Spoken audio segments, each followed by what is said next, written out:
Imagine this for a moment. Nothing bad is happening today. No fight, no disaster. Your phone is charged, you've eaten. Life is fine. And yet, your mind suddenly whispers, something feels off. Let's feel sad about it. Why does this happen? Why does the mind seem to prefer unhappiness? Today, let's talk about how the mind quietly tricks itself into staying unhappy, in simple words, with real-life examples, and a little humor along the way. Have you noticed this? You solve one problem, and your mind immediately creates another. You pass an exam, but what about the next one? You earn some money. What if it's still not enough? You finally relax. Am I wasting time right now?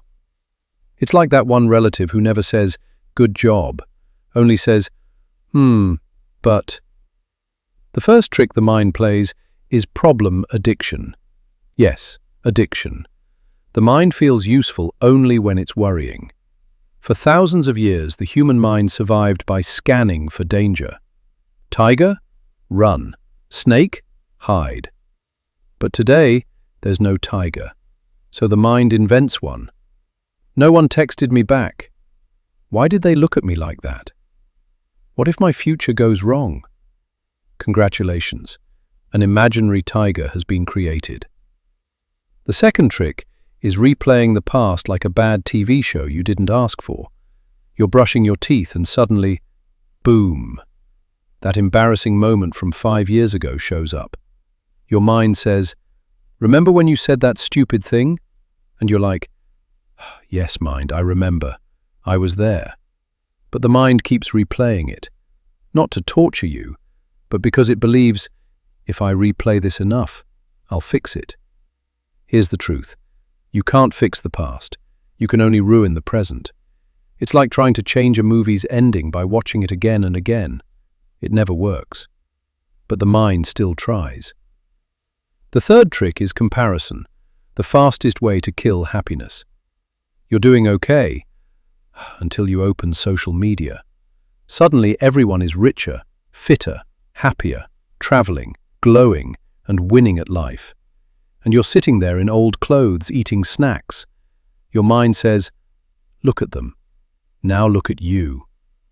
But here's the trick. You're comparing your behind the scenes to someone else's highlight reel. You don't see their stress, their fears, their bad days.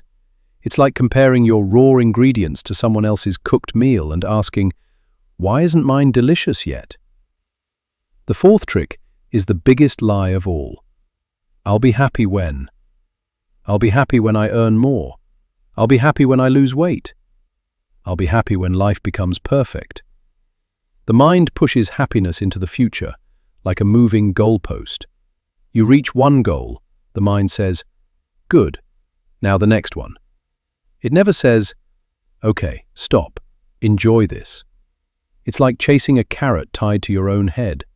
No matter how fast you run, it stays just out of reach. The fifth trick is overthinking everything.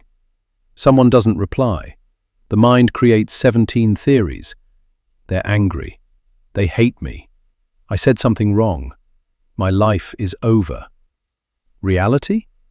They were probably just asleep. The mind hates silence. Silence feels unsafe to it. So it fills the quiet with noise, thoughts, worries, and dramatic conclusions. Now here's the most important part. Your mind is not evil. It's just outdated.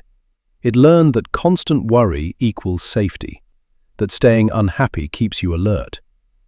But here's the truth. You don't have to believe every thought. A thought is just a suggestion, not a fact, not an order. When your mind says, be sad, something is wrong, you can reply, thanks for the warning, but I'm okay right now. You don't fight the mind, you don't argue with it, you just stop following every story it tells. Happiness doesn't come from fixing every thought. It comes from not letting thoughts control you.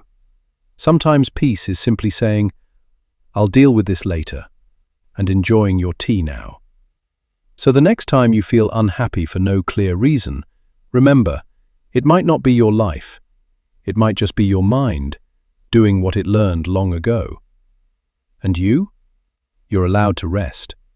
You're allowed to feel okay, even without a reason. Because not every day needs to be a battle. Some days can just be normal. And honestly, that's more than enough.